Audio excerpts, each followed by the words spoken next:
Well, welcome today, everyone, to the best practices for building user-facing AI systems on Databricks.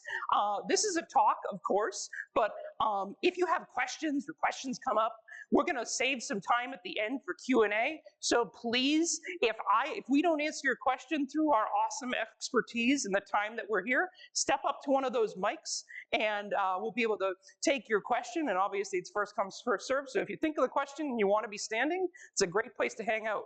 So, who are we? I'm Arthur Dooner. I'm a specialist solution architect at Databricks. What that is a person who spends all their time doing one specific type of activity. We have folks who do that for data warehousing, data engineering.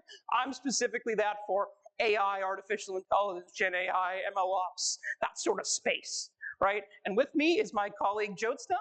Hi everyone, I'm Jyotsna Bharadwaj. I'm a senior solutions architect here at Databricks. I work for the manufacturing vertical, which means that I help a lot of customers in the specific vertical, helping them out with their data and AI journey. Welcome you all. Awesome. So,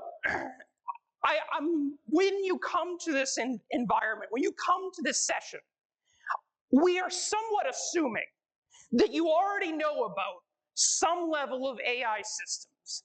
And assuming that you might not, we have a slide or two on that to help bring you up to speed so we're all speaking the same language when we talk about AI agents, AI systems. So let's recap.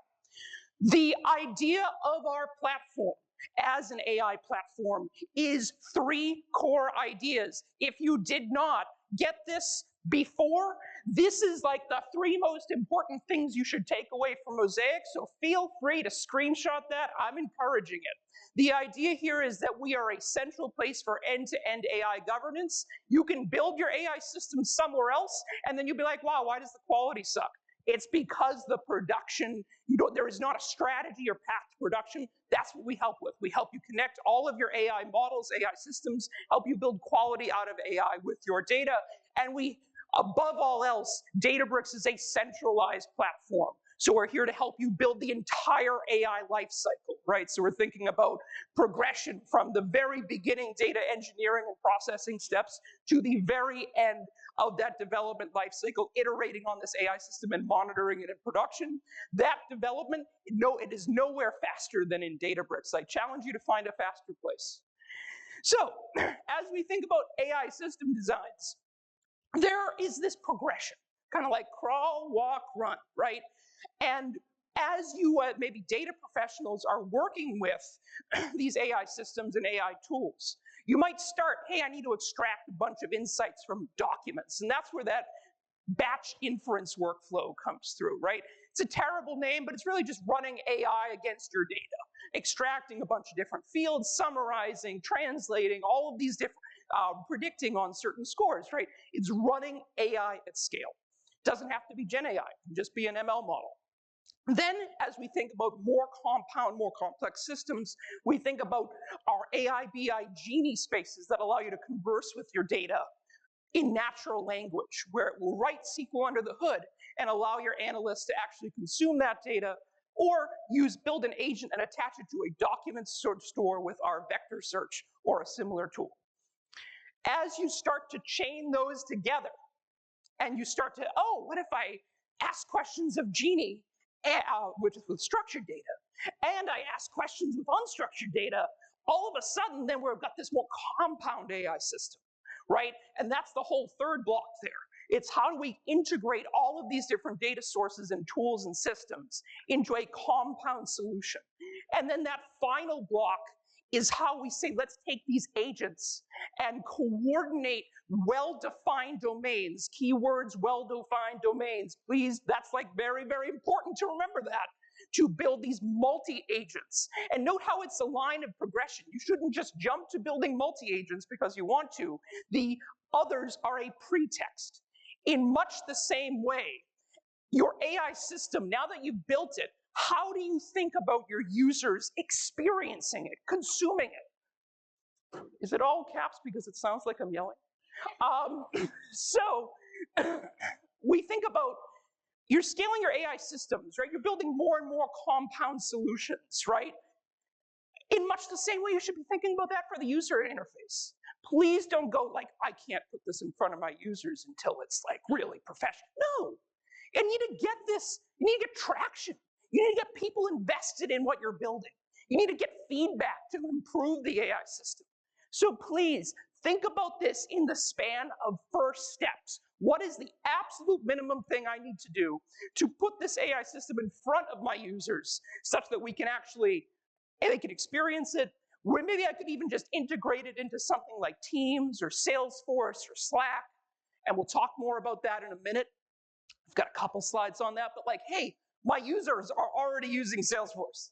My users are already in Teams, right? How can I reach them and get the AI system embedded into their workflow? There are very few steps for them to step away from that. So we have a lot of products that help folks consume AI inside of Databricks, but I don't want you to be like, got your blinders on for just doing that. Think about, where are my users and how can I reach them? And as you have this bigger AI solution that might combine a lot of different solutions or solve a lot of different problems, then we think about, okay, now that everyone cares about this AI solution I've made, now I have the investment, now I have the time to make a really great front end that meets all of the data that they want to work with and the actions they want to take. Please don't over-index on engineering that side. So, built on Databricks, solutions that exist inside of the Databricks platform. Let's get started. You think about, I talked about this earlier. I've had so many conversations as the AI overlay for manufacturing where people are like, I can run an LLM over all of my data. That's so convenient. Like, people don't realize that that's like an offering out there. It's literally 5 lines of code, and then all of a sudden, or SQL or whatever, and you can actually run, summarize, extract these fields as a structured JSON, get these key insights out of my data. That capability is built into Databricks, and you can run it against any Gen AI model that you want. From the Claude and the Llama ones built into Databricks to OpenAI and Gemini that you can connect to, the connectivity is already there. So please, if you just need to process documents, extend your data engineering workflows with this technology AI query. We'll talk about that more in a second. You can run that in the SQL editor. It doesn't just have to be you being a data engineer building it. You can consume that and process it through that AI query function interactively. So if I have this ad hoc analysis I need to make in 10 minutes, I'm just going to run it against an LLM, and then I'll get the summaries, the results, the feedback. And at the end of the day, right, we can actually deploy these front ends or these systems or these solutions to users, both as like API endpoints, which Jyotsna will talk about in a minute, and to whole baked front end apps that handle all of the authentication and authorization that you would have otherwise had to code yourself.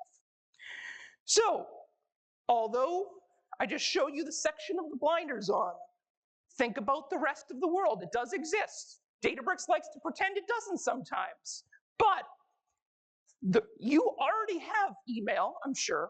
You already have some sort of chatbot, right?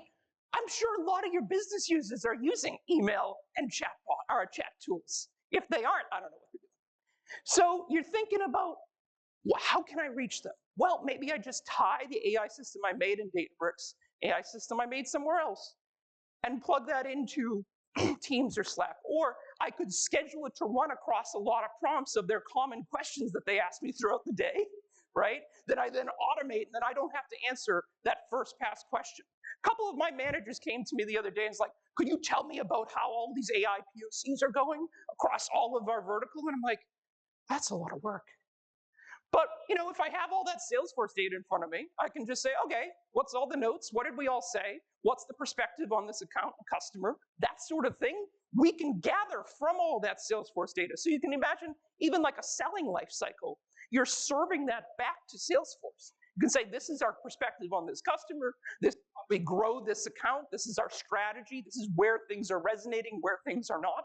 And same idea with like ServiceNow. Hey, here's similar problems that we've seen other users face. Same with Tableau and Power BI. Like, hey, we've created all this batch process. Let's serve and visualize it in some meaningful way. And if there is already an IT strategy on serving all of these AI insights somewhere, some AI hub, I'm not saying you should ignore that. I really don't think you should ignore that. I think you should lean on that in the apps that your users are already in. There are two rules to what I want to highlight. Rule one is serve where the users already are. I think I conveyed that like 3 times. Then the medium is the metaphor. If the insight is something that might be this ad hoc questionnaire, it should fit into a chatbot. If it's something that they're going to ask every day that they want in front of them, it should be an email, it should be async. Right? Those insights should meet the moment of what your users are looking for. And don't forget, you can stand at the podium for 30 more minutes if you want to wait to ask your question. So, what is crafting a user-centric AI solution? With that, I'm going to hand it over to Jyotsna. All right, thank you, Arthur. So Arthur just spoke about doing integrations within Databricks and outside Databricks.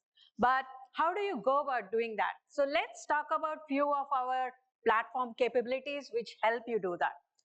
First and foremost, what you need is, of course, access to these AI models. And Mosaic AI model serving lets you do that. It gives you optionality in choosing the model based on your business needs and whatever works best for you, whether it is external models, it could be the GPT models from Azure AI, Bedrock, Gemini, and even Anthropic models with our newer partnership with Anthropic. You could also use open source foundation models, be it Llama, Mistral, DBRX, etc. And of course, you can use custom models. What that means is that either you could fine-tune a model on your own data set and use that, but you could also build agents and chains, etc., to serve that to your users using one single interface, which we call as Mosaic AI model serving. So in addition to be able to access these models, what you also get is complete governance and monitoring using Unity Catalog and what we call as AI Gateway. So AI Gateway is a unique feature of our model serving, which helps you do usage tracking, rate limiting, credential management, putting in guardrails, coming up with fallback support, etc. So it's an integral part of our model serving. And besides that, you can query any of these models using one unified interface, either using user interface or using APIs or SDK. So that's the first step. Now, when it comes to deployment paradigms, we support any one of them. You could use these models served through our model serving in batch mode or streaming, or in case you have low latency requirements and want faster turnaround time, you can always use our real-time mode.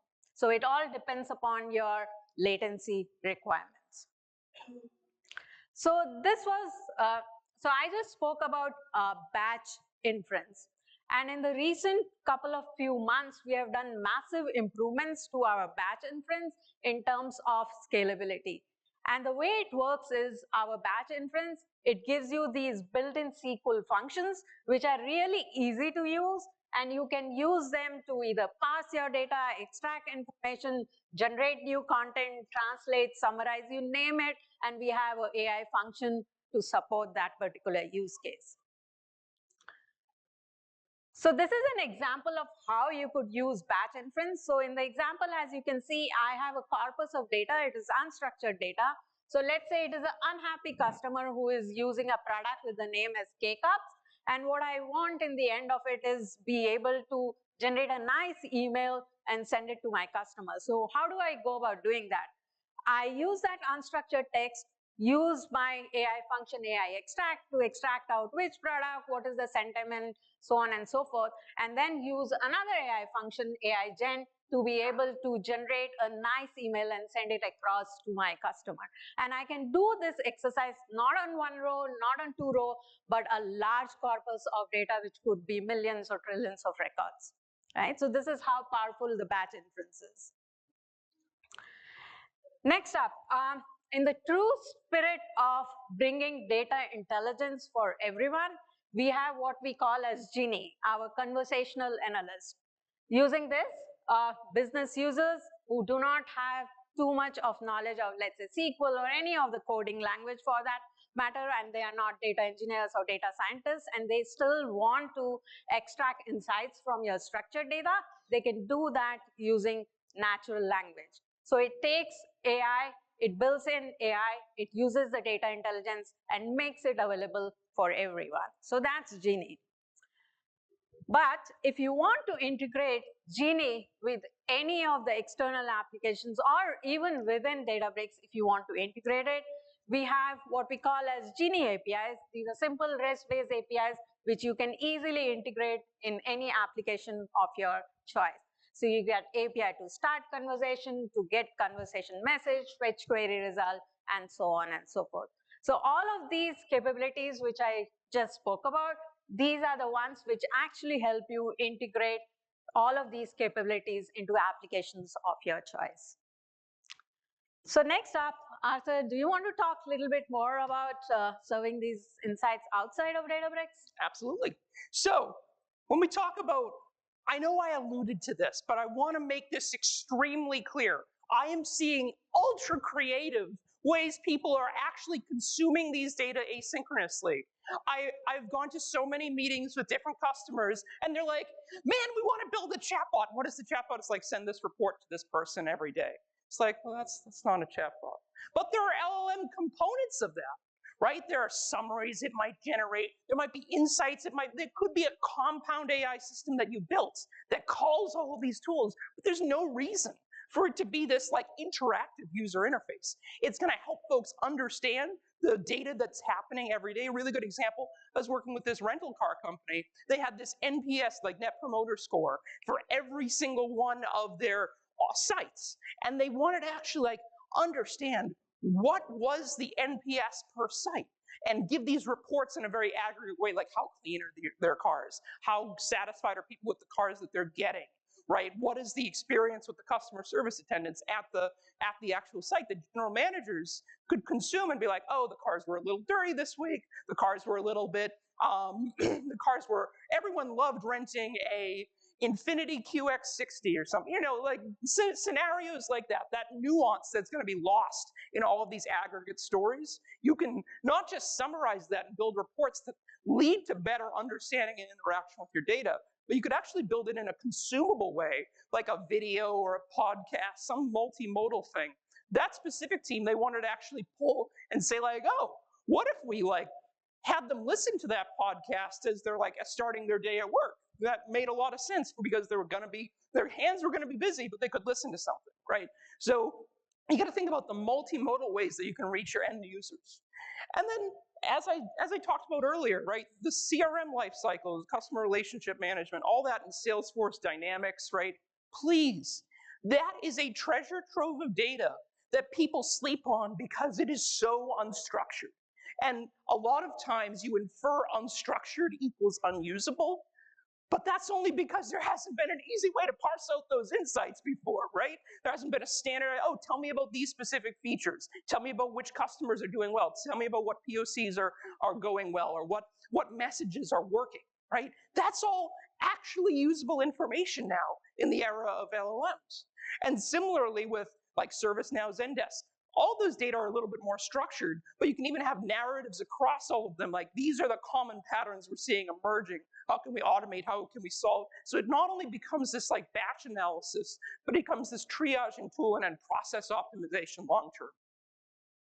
And I've beaten this one over and over again in my talk so far, but the idea of the corporate communication apps, right? Please lean on these. People are already there. They're already relying on this. Business intelligence. I actually am a little bit iffier on BI pieces. It's on the slide. I think it's important. But a lot of the ways that people might ask questions can be very misleading. So I put some asterisks there in my talk here because I think it's important, but it can be very easily misleading if they're like looking at one thing and ask a question about something else and interpret it differently. So be careful there, but it's still helpful. And then again, IT infra is making these platforms for your teams for a reason, to centralize all AI efforts and federate and delegate to that. Align with those, or maybe start talking about starting that at your organization. Again, only when there is AI momentum in the first place, though. Don't just do it in a vacuum. Get people bought in. Make this important to your business. And finally, look at us taking all of our blinders off. There are other AI platforms out there. I want to be very cognizant of that. One of the big announcements at Microsoft Build the other day is that AI Foundry will have integrations to the Databricks Genie rooms, right? So I want you to recognize there are integrations with Unity catalog functions, right? All that we're going to demo in a little bit that show, oh, I could go pick that up in AI Foundry instead. Or I could consume something I've made in Databricks, an agent I made in Databricks in Foundry. The integrations there are bi-directional, so they happen into and out of Databricks, and they work with all these different providers. You just might have some additional auth or config to set up. So again, I'm going to tell you it's all easier in Databricks because it is, but there are realities that we might not be able to work around from your organization's policies, your IT strategy, whatever, that we're flexible with and we can work with. And same with a lot of folks building SaaS solutions and like Langflow, very low code sort of AI system building. We're seeing that a lot more, and then plugging AI systems that you've made in Databricks or Genie tools or whatever to those systems are helping a lot of our customers reach their data that's in Databricks without having to re-engineer or build these custom capabilities. So as we think about building these custom front ends, we think about Databricks apps. I'm going to hand that over to Jyotsna. Yeah, thank you, Asa. So a quick raise of hands. How many of you are actually visual learners? I like it. Yeah, that's a large percentage. Actually, statistically speaking, almost 65 to 70% of humans are visual learners. And due to that, it makes it really a compelling idea to present your data and AI insights to your users in a visual manners. And what better way to do that than use Databricks app on the data intelligence platform.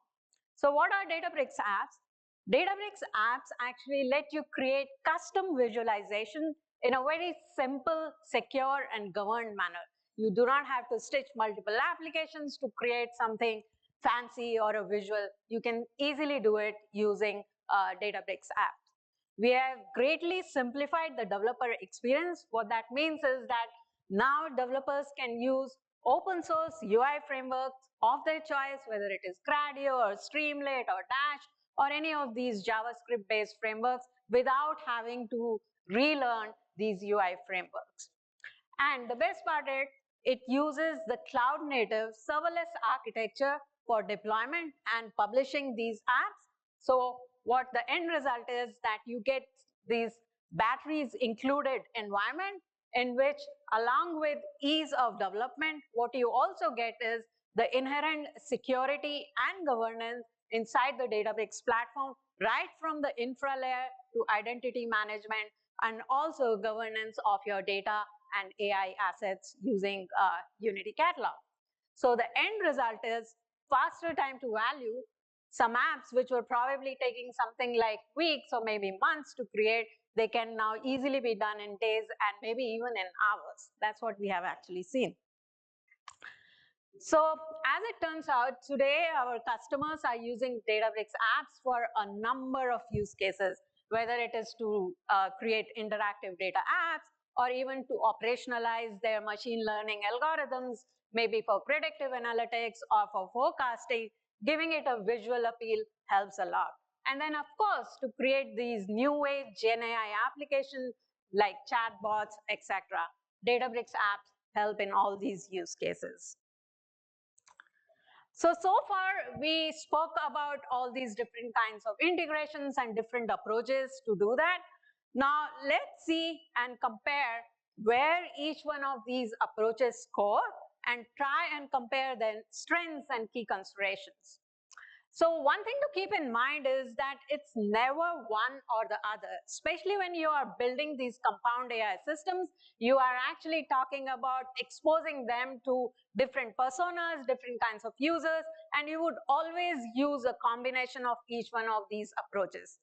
So starting off with Databricks apps, we just spoke about, they help you create these visualizations, and all you need is some basic knowledge of UI frameworks so that you can use our inbuilt templates and create these fancy user interfaces. Next is Genie, the conversational analyst. So in case you want to have or you want to truly democratize your data access and you want your business users not conversant with coding to be able to interact with your structured data, then Genie is the best choice.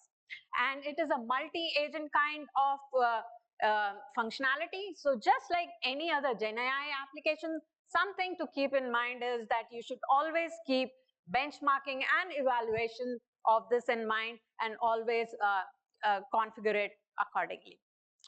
Next up is batch inference.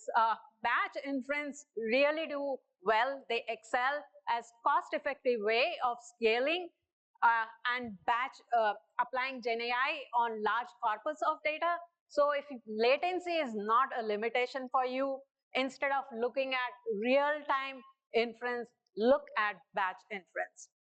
And then finally, we have external integrations. External integrations are all about bringing in AI closer to your users without them having to change the way they work. Take AI, integrate it with solutions so that your users can experience it and continue to work the way they currently work. And again, to reiterate, it's always going to be a combination of these. So next is demo time. So we spoke about all these different approaches. So for the sake of demo, what we will assume is that we are A&J Transport and Logistics. You got it right, Arthur and Jyotsna Logistics Company. So we deliver all sorts of goods, whether it is perishable goods, equipments, vehicles, raw materials, etc., through our nationwide network. And the key challenge in front of us is trying to reduce the churn, be able to give real-time updates on shipments to our customers, and overall improve the customer experience. And our CEO, he has wisely chosen Databricks as a choice for this entire data and AI revolution that he's trying to create in the company.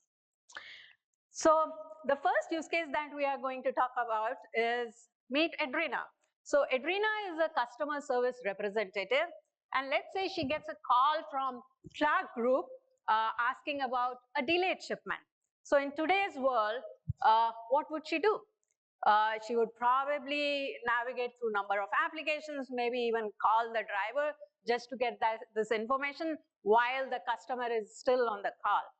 But with the new age solution based on Databricks, she can ask the same question to Genie and get the answer instantaneously. Emily, on the other hand, who is Adrina's colleague, she prefers to work through Teams because Teams is their preferred way of communication within the organization. So she can still use the capabilities of Genie, all integrated using the APIs in a Teams bot and get similar kind of answers. The second persona that we are going to talk about is of John. So John is a sales lead, and the challenge in front of him is that sales have been down week over week. Through the customer call logs, he can figure out that customers are complaining about pricing issues and so on and so forth. So how do we help him? We help him by creating an AI agent, and this AI agent will have tools in the form of Genie to get customer calls data. We will also have vector search to help do similarity search on all those conversations, and we will also give the agent a number of Python or SQL-based tools to be able to help out with this particular use case. So the end result is that using this agent, John will be able to address the biggest question in his mind, which is by what percentage he should reduce his prices to stop churn and make his customers happy. So with that, I think let's go to the demo. And last comment on this slide here, like I do want to make it clear, like why John even came to the AI agent in the first place was because the data science team made this nightly analysis that emailed, oh, hey, this might be why we're losing some sales. And it makes him follow up and intrigue. So you're like, man, how do I get traction for all of my AI systems that I'm building? That's not trivial, getting buy-in. There's a lot of things you can build once you have an audience, right? So please think about like, how do I reach the teams that I'm working with and make them even want to approach the AI systems that we might be serving in the AI agents we're building. Absolutely. Yep. All right, so now I'm Adrina, and what you see over here is Databricks Workspace, and I have Genie opened up. So the first question, she is with the customer on the call and she needs to get details of delayed shipment. So all she does is she goes to Genie and she asks this question. The way Genie has been configured is, if you see over here, it has access to all this data from my shipments, trucks, call logs, etc. And that is what helps Genie come up with these answers. So if you can see over here, looking at this, she knows that the shipment is going from Phoenix to Boston, and she can also see that there is expected arrival date, but it is already passed, so it is a delayed shipment. So now next what she wants to know is, of course, what are the reasons for the delayed shipment? So that is what she again asks Genie, and Genie hopefully should be able to help her out using all the data which is had. So excellent. So Genie tells us that the truck broke down, it's in New York, waiting for it to be fixed, and there should be a delay of probably another additional 5 hours. Excellent. So as you can see, this was almost instantaneous response. She didn't have to write any SQL whatsoever. Now, next, let's go to Emily. So Emily, as I said, she prefers to work through Teams. So what we did for her is that we integrated Genie with the Teams app. And as you can see, she has already been interacting with Genie. And the next question in her mind, because she's talking to someone from Shopper Smart, is when the shipment from San Antonio will be received by Shopper Smart. So let's ask this. As you can see, she has already interacted in the past for her other customers like Fresh Farms, wherein she got all these details. Even for Acme Corp, she's able to understand the data using these simple English kind of syntax. So here you go. She gets the answer. The shipment should be there with Shopper Smart by June 11th. And accordingly, she can keep interacting using this Teams app and Genie. Just how long did you think that we took building that app? This app? Yeah. This didn't take too long. Yeah. I think it was like a couple hours. Couple of hours. Once exactly. we had the permissions, it wasn't that hard. So Yep. like, you might think like, why aren't Arthur and Jyotsna sharing all the resources that they use to build all of this? Well, it's actually really simple. The approach to this is meant to like not over-index on development. Genie has that tech built in. There's a Databricks AI bridge package that you can connect to, and then all of a sudden you call that inside of Teams. Yep. All right. So next up is John, the sales lead. So how do we help him? So what you see over here, this is Databricks app.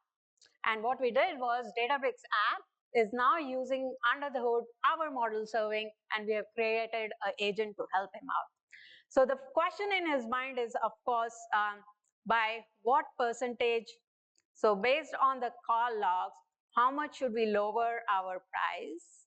So let's do it price in the next week. So let's see how the agent can help him. And as you can see, he has already been interacting with this agent, trying to figure out how many shipments are delayed, which locations his trucks are at, and so on and so forth. And in addition to this chatbot, Holly, we have also given him Fleet Pulse. So what this Fleet Pulse is, this is actually a Databricks AI BI dashboard, which we have embedded inside this Databricks apps. And over here, very easily and visually, he can see where his shipments stand, how many are delivered, delayed, in transit, etc. He can also on the map see where his trucks are. He can also see that what are the major reasons of customer cause of issues reported by customers. So as you can see, pricing clearly is being reported by most of the customers. So let's go back and see if the agent was able to help him out. So this is where it gets really, really intriguing. So if you can see here, the agent not only sifted through all the data and it has actually critically analyzed it. And if you see, it is actually talking about saying that based on specific competitive benchmarks and the reported pricing issues, probably something like 6 to 7% is what the pricing should be reduced. So now what John can do is, he can use the same agent to actually update the pricing and let's say reduce it by 6% for next week. So let's see, it might take a little while for it to execute this, but as you can see how powerful it can get, right? So it was the same data set, same shipments and same tracking and same call logs data, but we have used it in the form of through our Genie spaces, integrated it to a Teams bot, used it as an agent, and we have also created a Databricks apps with that. So that's how powerful it can get. And as you can see, it successfully updated the pricing. So hopefully now A&J customers should be happy about it. Yeah, so that was the demo. Arthur. Yeah, so I mean, when it comes back to all this, what I really want to highlight is this AI system that we built. That again, this one probably took us like 4 or 5 hours to put all the pieces together, get all, like, especially because we were doing it the first time. The idea that I really want to make very clear, thank you, is that this, you saw that AI agent that Joseph just demoed. Note how it took actions after it already gave all the information. It was validated by a user. You talk about how do you get to an AI system that you can trust. I don't see a lot of teams going and building their whole AI solution to be on autopilot on its own. I see a lot of teams building all the foundational tools, and then they're running that in front of a leader or a user who has the authority to make those changes. And then in that same agent, that user is able to say, okay, because I'm me, because I have the permissions to do this, I trust the reasoning the AI system took, so I'm going to actually tell it, change it by this much, right? And it only takes the action when validated by the user. So how do you build up to AI system trust? That's a really good example. Give all the information to the stakeholder, share the sources, return those results, and then let them make the decision still in the context of that agent. We call that actionable AI. So, big takeaways, please don't over-engineer this. I've seen so many teams, I cannot count how many, that have gone and built very compound front ends, very compound AI systems for an audience of no one. And I was helping support that, so I felt bad. But at the end of the day, when you're building these compound systems, when you have an audience, it can make a lot of sense to do that in Databricks apps when you have these very varying different types of interactions. Make sure to stand up at the podium for questions if you have any, or the microphones, I should say. Not all AI apps need to be real time. I think most of the conversations, the first conversations I have with teams, they talk about chatbots. What they want is some asynchronous tool to build insights. So it doesn't have to always be synchronous. The tools might be synchronous, but they can be called asynchronously to build these advanced dashboards. And crawl, walk, run. It's not about what is the end state. It's like, what's the next best thing I can do for my business that I can actually solve, deliver, and then move on to the next solution? I appreciate everyone's time. Feel free to stick around for questions. Hope you enjoyed the session. Tell your friends we're doing it again tomorrow. Yeah, thank you, everyone. I think you were first. Yep, I was wondering if you talked just a little bit about how you did the orchestration for the write back at the tail end of the conversation demo. The orchestration for the call to the SQL database that updates to call back to update the pricing. Yeah, that can always get into some nuanced networking, especially if you're using an external system. But it was truly just like a SQL alchemy sort of tool that, okay, update this database, in this case, after doing an initial permission check of, is this the right user who has access to update these rates? Does that make sense? Yeah. Awesome. Great question. I think you were next. Can you talk about how you're integrating, like, say, a RAG model into Teams? So for context, I have a Databricks app that uses Streamlit. That is a RAG model that has my company's code like, in their knowledge base. Right. And right now it's just a web page, but ideally I'd like to have it in Teams. Mm-hmm. Do you have like any resources for how to like directly integrate that as like a Teams channel or something? No. But the way that I would say this is, I would try to build something that like shares the result and like what the RAG summarizes, and that I would focus on building that piece as your like MVP in teams, and then I would layer in, oh, how can I visualize and link to context? How can I, oh, if you want to learn more about this, the knowledge piece. But there aren't a ton of teams templates out there, which feels like a huge miss by the industry. I really think we probably should all be doing that more because it's like an enterprise hub. Yeah. Good question. And also to build this Teams app, and in case you want to integrate a RAG, so you create the RAG and expose it using our model serving endpoint. And what that does is that it will give you all these REST-based APIs, which you can then easily integrate into a Teams bot. Okay, so it's just like a REST API. Yeah, exactly. Yeah. Good question. Thanks. I have two questions. One is around hallucination. If my Genie doesn't have access to certain schemas, but I ask about it, how does it handle hallucination? Second, I'll just ask. Yeah, go ahead. Second question is around, like, can I use a scrubber to hide sensitive information when a Genie is responding? I don't want it to spit out like PII, PHI information. Amazing question. I've worked with a lot of teams that do this specifically, like how they kind of center their universe on Genie.